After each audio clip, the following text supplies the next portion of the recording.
Également remercier les organisateurs, je dirais à un double titre, d'une part parce qu'ils ont accepté ma proposition de communication,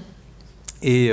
moi qui étais un lecteur de Foucault, je dirais occasionnel, j'en suis devenu au moins dans les derniers mois un lecteur assidu, et puis également d'autre part parce que j'ai le plaisir de revenir dans cette université où j'ai été étudiant il y a un certain nombre d'années. Alors, je vais donc vous entretenir des finances publiques, finalement, sous l'angle de Michel Foucault. Et je voudrais ouvrir cette communication en... Alors, j'ai oublié de lancer le chronomètre, évidemment, que j'avais pourtant prévu. Je voudrais donc ouvrir cette communication en revenant sur un fait récent qui date du mois d'octobre dernier, où pour la première fois dans l'histoire de l'Union économique et monétaire, la Commission européenne a rejeté les prévisions budgétaires d'un pays membre de la zone euro, c'est l'Italie, et a demandé à l'Italie de présenter un projet de budget révisé sous un délai de 3 semaines. Alors, le différend qui oppose le nouveau gouvernement italien et la Commission européenne porte sur le niveau de déficit budgétaire de l'Italie à 2,4%, présenté par l'Italie, donc 2,4% du PIB pour 2019, alors que l'ancien gouvernement italien avait assuré la Commission d'un déficit à 0,8% du PIB. Hier ou avant-hier, je crois que l'Italie a d'ailleurs confirmé son budget, ce qui ouvre la voie à la mise en place d'une procédure dite de déficit excessif. Mais surtout, ce différend, finalement, illustre, au fond, une tension palpable entre, d'un côté, le respect de la légalité budgétaire européenne, que les États membres de l'UE se sont engagés à respecter lorsqu'ils ont ratifié les différents traités, et d'autre part, le respect de la légitimité démocratique des choix budgétaires nationaux qui sont effectués par des majorités politiques issues du processus électoral. Et c'est donc précisément cette tension dans laquelle sont prises, me semble-t-il, les finances publiques contemporaines et que je vous propose d'analyser au prisme de la pensée de Michel Foucault. Alors mon propos cherchera à montrer que les finances publiques ont connu une transformation profonde sous l'effet de ce que la politologue états-unienne Wendy Brown appelle la rationalité politique du marché, puisqu'initialement, les règles juridiques applicables étaient conçues selon des considérations démocratiques, alors que dans la période contemporaine, c'est plutôt une préoccupation disciplinaire qui a pris le pas. Petit à petit, on peut entrevoir que les finances publiques échappent aux titulaires de la souveraineté, le peuple, que le phénomène de contrôle social qui est décrit par Foucault saisit les finances publiques et que ces finances sont entrées, pour reprendre les mots de Foucault, dans l'âge d'une orthopédie sociale avec la mise en place de ce qu'il appelle la gouvernementalité libérale. L'intérêt de Michel Foucault pour les rapports de domination, alors rapport de domination, c'est peut-être pas le terme qu'il aurait préféré, peut-être qu'il préfère le terme d'assujettissement et je le reprendrai plus tard, mais en tout cas, son intérêt trouve ici un écho dans les finances publiques. Le droit, comme Foucault l'a écrit dans notamment « Il faut le défendre la société », participe de la mise en œuvre de ces rapports de domination, d'assujettissement, puisque les règles, les principes, les techniques, les procédures juridiques produisent de tels rapports, que ce soit entre personnes publiques et privées, ou même entre personnes publiques. Alors pour présenter ces mécanismes de contrôle, ces logiques disciplinaires, ma présentation va s'articuler autour finalement de deux faits économiques, la dette publique d'un côté, et puis de l'autre, les budgets publics. Puisqu'en fait, on a ici les deux éléments majeurs de la structuration disciplinaire des finances publiques, puisque vous le savez, le critère du déficit public, donc le déficit public, c'est la différence négative entre les ressources et les charges budgétaires, et le critère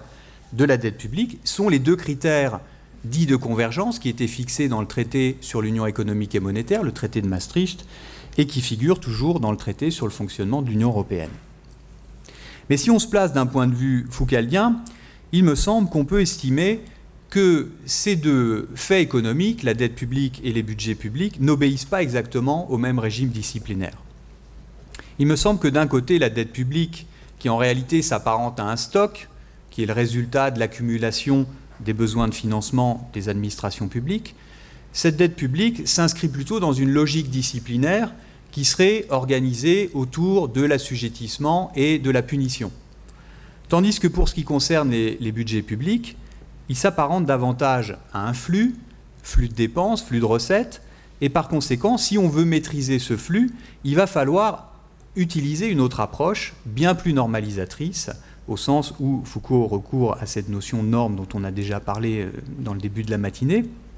Et donc ici, on est plutôt en présence d'une logique disciplinaire qui est articulée, organisée autour de l'idée de normalisation. Donc par conséquent, ça sera les deux temps de ma présentation. D'abord, la dette publique comme vecteur de l'assujettissement de l'État, et puis ensuite les budgets publics comme vecteur de normalisation du comportement de l'État. Première partie sur la dette publique comme vecteur d'assujettissement de l'État. Il faut bien voir quand même que, pour commencer, que la notion de dette publique n'est pas du tout neutre ou objective, mais qu'elle est inscrite dans le traité de Maastricht, elle est définie par finalement les instruments juridiques européens, et elle découle de la mise en ordre d'un cadre qui est véritablement le fondement de l'assujettissement de l'État. Et c'est cette mise en ordre du cadre de la dette publique qui va créer un effet de soumission de l'État au marché concurrentiel sur lequel l'État est contraint d'emprunter pour se financer. Alors je vais dire d'abord quelques mots sur la mise en ordre de ce cadre de la dette publique et, en premier lieu, quelques mots pour comprendre finalement le fondement conceptuel de la mise en ordre du cadre. Et je vais m'appuyer sur les travaux de Michel Foucault, notamment sur Naissance de la biopolitique, puisque dans Naissance de la biopolitique, Foucault examine l'ordolibéralisme, ce courant du néolibéralisme qui est de source, je dirais, germanique, allemande, et dont un certain nombre d'auteurs ont, depuis au moins les années 2000, montré que l'ordolibéralisme est au fondement de la construction européenne. Alors avec l'ordolibéralisme, on n'est pas du tout dans un courant de pensée qui appelle au retrait de l'État, mais plutôt on est dans un courant de pensée, nous dit Michel Foucault, qui finalement est dans la lignée classique du libéralisme,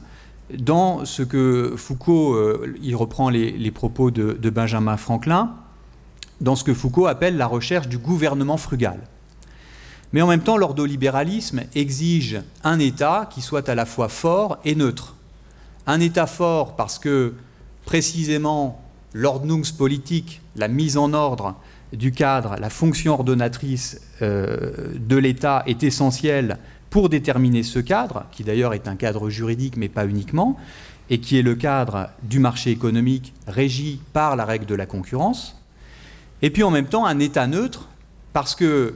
avec l'ordolibéralisme, il est fait interdiction à l'État d'intervenir dans le fonctionnement concurrentiel du marché. Si on essaie de vérifier cette présentation dans les règles européennes, eh bien, on prend le traité sur le fonctionnement de l'Union européenne et finalement, on peut trouver quelles sont les règles qui composent ce cadre juridique du marché de la dette publique. On a deux séries de règles. Les premières qui concernent l'objectif de stabilité des prix dans l'Union économique et monétaire sont les articles 127 et 130 du TFUE. L'article 127 le dit très expressément, il y a le maintien de la stabilité des prix qui est l'objectif principal. C'est vraiment l'objectif du contrôle de l'inflation et qui est un objectif au cœur de l'ordolibéralisme. Et puis on a l'article 130 qui pose la garantie de l'indépendance des banques centrales, et notamment de la Banque centrale européenne, et qui, par cette indépendance, les place en dehors du pouvoir d'influence des autorités en charge de la politique économique. Donc ça, c'est la première série de règles. Et puis la deuxième série de règles qui est posée par le TFUE, c'est l'interdiction, finalement, dans l'accès au crédit pour les États en dehors du marché. Et là, on a les articles 123 à 125 du TFUE, notamment l'article 123 qui est souvent le plus cité, qui interdit aux banques centrales européennes et nationales d'accorder, je cite, des découverts ou tout autre type de crédit aux administrations publiques. Donc ce qui signifie bien que l'effet, c'est que l'État doit se tourner, les États doivent se tourner vers les marchés pour faire face à leurs besoins de financement. Et puis l'article 124, qui complète aussi l'article 123, l'article 125 qui pose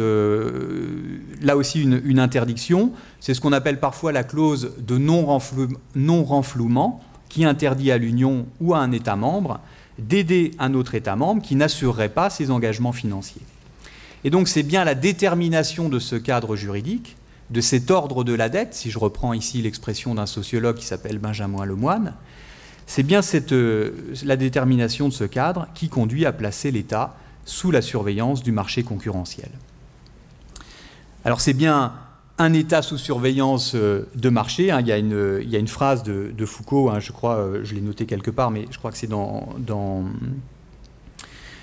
Naissance de la biopolitique où il utilise cette expression. Et donc je vais essayer de montrer ici comment se concrétise finalement cet assujettissement disciplinaire de l'État au mécanisme du marché concurrentiel. Donc encore une fois, cette soumission de l'État au marché n'est pas fortuite pour les ordolibéraux, mais au contraire, elle est vraiment recherchée.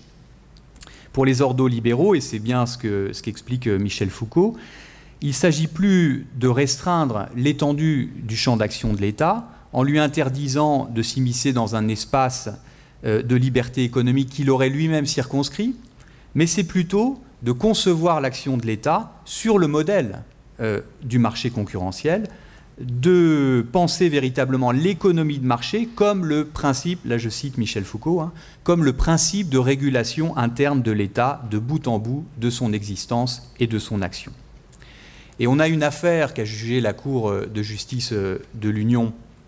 en 2012 qui concernait l'Irlande, qui concernait le mécanisme européen de stabilité. Mais la Cour dit, à propos du mécanisme de cette clause de non-renflement que j'ai évoquée tout à l'heure, elle nous dit que l'interdiction qui est visée à l'article 125, je cite, « garantit que les États membres restent soumis à la logique du marché lorsqu'ils contractent des dettes, celles-ci devant les inciter à maintenir une discipline budgétaire, évidemment le tout étant guidé par un objectif supérieur, hein, qui est le maintien de la stabilité financière de l'union monétaire. » Effectivement, si l'on suit Michel Foucault dans son explication de l'ordolibéralisme, le marché concurrentiel, ce n'est plus un lieu d'échange, mais c'est un lieu de vérité par les prix. Il a cette formule, hein, dans Naissance de la biopolitique, les prix, dit-il, dans la mesure où ils sont conformes au mécanisme naturel du marché, vont constituer un étalon de vérité qui va permettre de discerner dans les pratiques gouvernementales celles qui sont correctes et celles qui sont erronées. Et donc sur les marchés de capitaux, sur le marché des dettes souveraines, c'est bien cette logique de véridiction du marché qui s'exprime avec d'un côté l'offre de titres de dette par les États qui ont des besoins de financement et de l'autre la demande de titres de dette par des prêteurs, par des acheteurs qui, eux, ont des excédents de capitaux à placer. Et l'ensemble est évidemment régi par le mécanisme des prix qui s'exprime sous la forme de taux d'intérêt qui, finalement, correspond au loyer auquel un État ou un emprunteur va rémunérer son prêteur. Je passe sur le rôle que les agences de notation peuvent avoir, évidemment, en tant qu'instrument de surveillance des emprunteurs. On pourra y revenir plus tard. On peut dire quand même que la logique du marché va quand même plus loin, puisqu'elle va provoquer également l'engendrement de mécanismes punitifs lorsque le comportement de l'État n'est pas conforme aux attendus. Et on peut reprendre ici le cas de l'Italie, puisque dès lors que l'Italie a signifié à la Commission européenne, là, au mois d'octobre, qu'elle ne respecterait pas ce qu'avait dit le précédent gouvernement italien, eh bien ça s'est manifesté sur les marchés, puisque ce qu'on appelle le spread, c'est-à-dire le taux, l'écart entre les taux auxquels les différents États peuvent emprunter sur les marchés de capitaux, a bondi concernant l'Italie. Et ce spread, comment il se mesure? Eh bien, il se mesure par rapport à un État référence, par rapport à un étalon de référence, qui est l'Allemagne, le taux auquel l'Allemagne peut emprunter. Donc on voit bien qu'avec ce mécanisme de marché concurrentiel, c'est bien toute décision budgétaire nationale qui est scrutée par les marchés financiers et qui est susceptible d'être punie via l'enchérissement du coût de l'emprunt auquel un État pourra donc emprunter.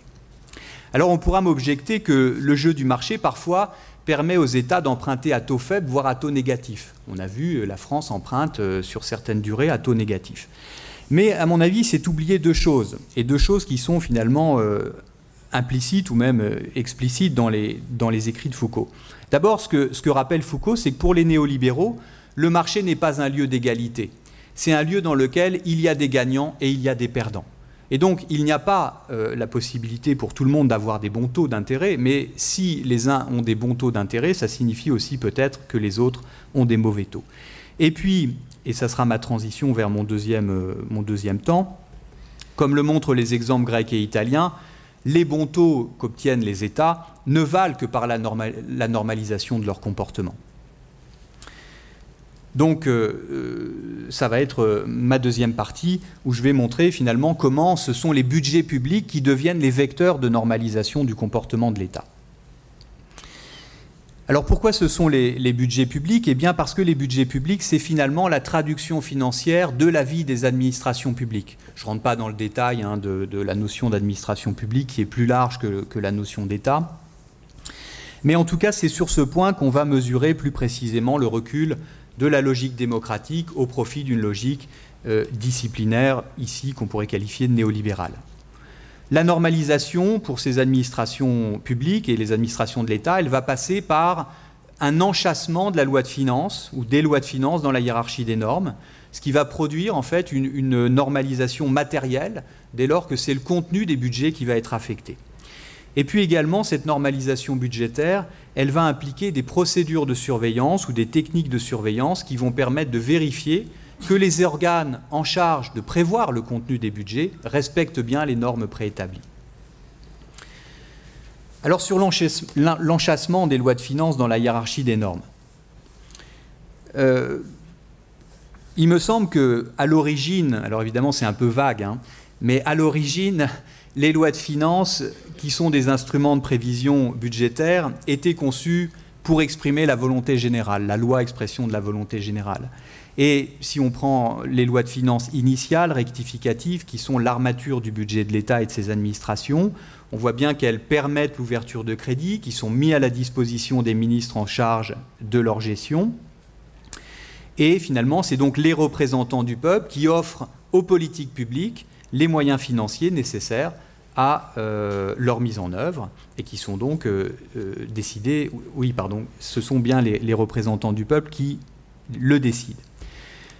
Le fondement, je parlais de l'origine, mais de façon plus juridique, le fondement, c'est les dispositions de la Déclaration des droits de l'homme et du citoyen, et notamment l'article 14 de cette déclaration, qui affirme le droit de tous les citoyens de constater la nécessité de la contribution publique, de la consentir librement et d'en suivre l'emploi. Donc les lois de finances, c'est l'acte politique majeur, que ce soit d'ailleurs au stade de la prévision, les lois de finances initiales ou rectificatives, ou même au stade de la loi de règlement, qui est une loi de contrôle finalement de l'exécution budgétaire. Et dans le contexte juridique initial, ni l'article 34 de la Constitution qui prévoit la catégorie des lois de finances, ni la loi organique relative aux lois de finances qui précise l'article 34 ne contraignaient le législateur sur un plan matériel financier, c'est-à-dire du point de vue du choix des recettes ou des ressources et des charges budgétaires. On pourrait donner un exemple, mais je ne suis pas sûr d'avoir tout à fait le temps, enfin peut-être je le dis quand même. C'est une disposition de la LOLF, de la loi organique de 2001, qui a été insérée en 2005 et qui concernait une règle d'utilisation des éventuels surplus de recettes budgétaires qui peuvent intervenir en cours d'exécution. C'est-à-dire qu'en cours d'exercice budgétaire, on se rend compte qu'il va y avoir plus de recettes fiscales que ce qui avait été initialement envisagé. Eh bien, la LOLF ne prescrit pas au législateur la façon d'utiliser ces éventuels surplus de recettes fiscales. Elle impose simplement à la loi de finances de prévoir une règle d'utilisation des surplus. Mais elle ne dit pas comment affecter ces surplus. Ce sont les représentants du peuple qui en décident. Eh bien, cette façon de faire, je dirais, a été bouleversée au cours des années 2000-2010. Il y a eu une modification de l'état du droit avec pour objet pour objectif de contraindre l'État, de lui apprendre à se conduire sur le plan budgétaire. Et un des exemples, parce qu'évidemment il y a un peu une kyrielle et une espèce de densification normative ici, mais un des exemples que l'on peut donner, c'est une nouvelle catégorie de lois qui a été inscrite à l'article 34 de la Constitution, qu'on appelle les lois de programmation pluriannuelle des finances publiques. Alors ces lois ont une particularité, c'est qu'elles s'inscrivent, nous dit l'article 34 de la Constitution, dans l'objectif d'équilibre des comptes des administrations publiques. Donc ce qui touche un peu à ce qu'on a appelé à un moment la règle d'or budgétaire. Les lois de programmation pluriannuelle des finances publiques, au minimum, sont prévues pour 3 années civiles et elles visent à encadrer, je cite, la gouvernance des finances publiques. Donc elles doivent fixer une trajectoire pluriannuelle pour parvenir à ce que le jargon budgétaire appelle un objectif à moyen terme, qui est en fait un solde budgétaire qui, prescrivent les textes, doit être soit à l'équilibre, soit excédentaire. Les lois de programmation doivent également prévoir ce que les textes appellent des mécanismes de correction, c'est-à-dire que lorsque l'État ou les administrations publiques s'écartent de la trajectoire initiale, eh bien les mécanismes de correction doivent automatiquement replacer, évidemment par des mesures budgétaires, replacer les administrations dans la trajectoire. On a un exemple dans la plus récente de ces lois de programmation des finances publiques, celle qui concerne les années 2018-2022. Bon, il y en a plusieurs, mais on peut en retenir un, qui est fixé à l'article 29 de cette loi, qui va utiliser en fait la technique contractualiste entre l'État et les collectivités territoriales, mais qui va l'appliquer cette fois en matière budgétaire. Alors pour aller vite,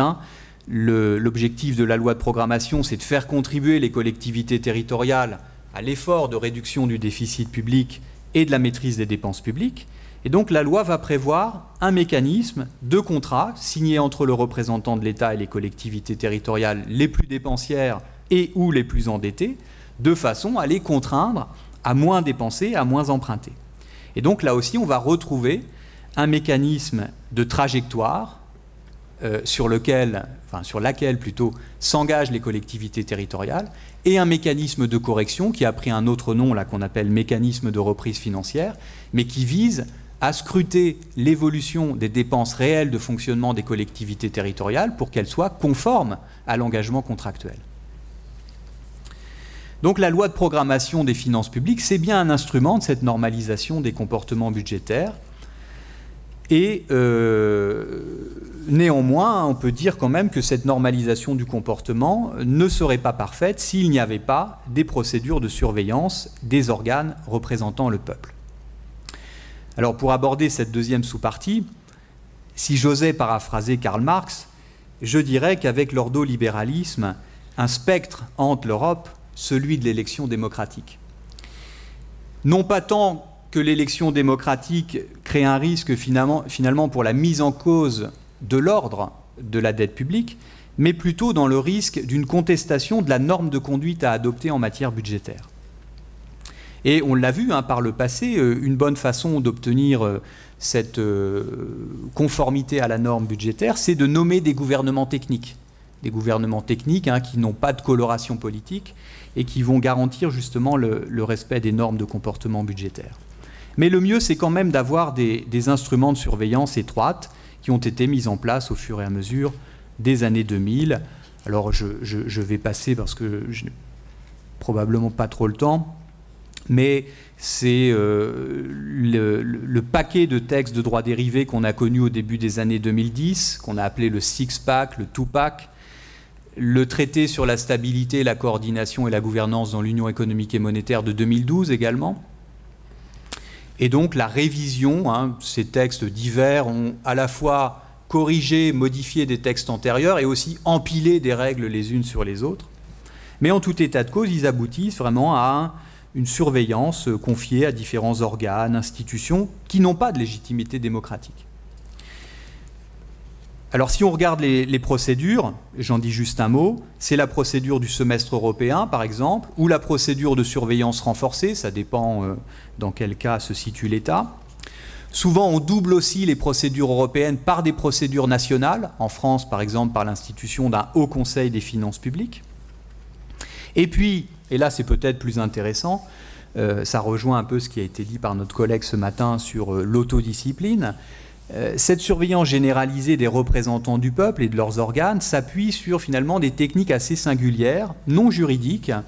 qui va permettre à l'État de se mesurer aux autres, de comparer notamment ses niveaux de dépenses publiques et ses prélèvements obligatoires. Et c'est finalement une technique de gestion, c'est le benchmarking. C'est un État qui se pense comme une entreprise, qui intériorise la surveillance et qui va évaluer sa propre performance au regard de la norme,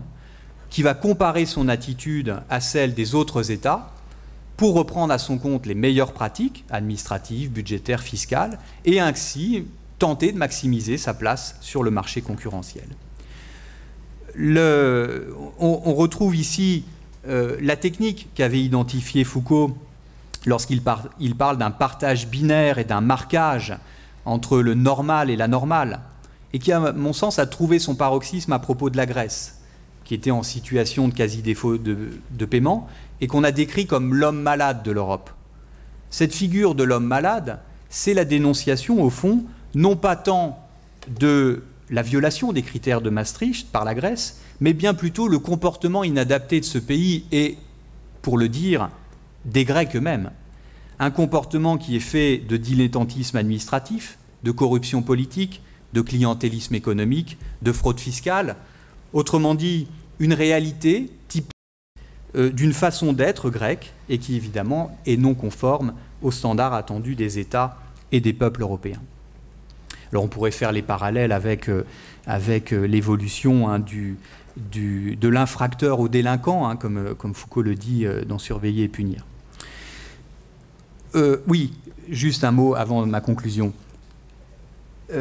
Cette logique, précisément à propos de la Grèce, explique, à mon sens, pourquoi la Troïka, qui était en charge de superviser la Grèce, n'a jamais admis le principe d'une remise en cause de la dette de cet État. Parce que, comme pour le délinquant, la durée du châtiment, la longueur de la peine que doit endurer la Grèce, doit lui permettre de se transformer utilement et d'obtenir finalement son amendement complet. Au terme de cette présentation, on pense bien évidemment ici au panoptique de Bentham, cette technique d'intériorisation du rapport de surveillance, et dont Foucault nous a dit que Bentham, à la fin de sa vie, avait considéré que le panoptique ne s'appliquait pas uniquement aux individus, mais qu'il était la formule même d'un gouvernement libéral. Si on appliquait le panoptique à l'architecture de la surveillance des finances publiques, voilà ce que ça donnerait schématiquement: la Commission européenne et le Conseil européen, qui seraient situés dans la tour centrale, qui permet de voir sans être vu, une position qui est assurée de facto par deux éléments combinés, l'éloignement géographique et politique des autorités de surveillance par rapport à chacun des peuples européens d'une part, et puis d'autre part l'absence de prérogatives budgétaires réelles du Parlement européen en matière de finances publiques, et notamment nationales. Et quant aux peuples européens, qui sont eux l'objet de la surveillance, ils seraient placés dans le bâtiment circulaire, au sein de cellules isolées les unes des autres, l'ensemble permettant évidemment qu'ils soient observés sans eux-mêmes pouvoir voir. Le panoptique, le modèle panoptique assure, grâce à la combinaison de l'enchevêtrement des normes juridiques et des procédures de surveillance, ce quadrillage évoqué par Foucault dans Surveiller et punir, parce que précisément, il permet d'assurer un regard permanent sur les finances publiques. Une visibilité complète, finalement, qui est quand même très éloignée de l'idée démocratique qui faisait du peuple le souverain, titulaire de droits politiques, libre de décider et de contrôler ses finances publiques. Autrement dit, cette fameuse phrase qu'on trouve dans la Constitution française, « gouvernement du peuple, par le peuple et pour le peuple ». Je vous remercie.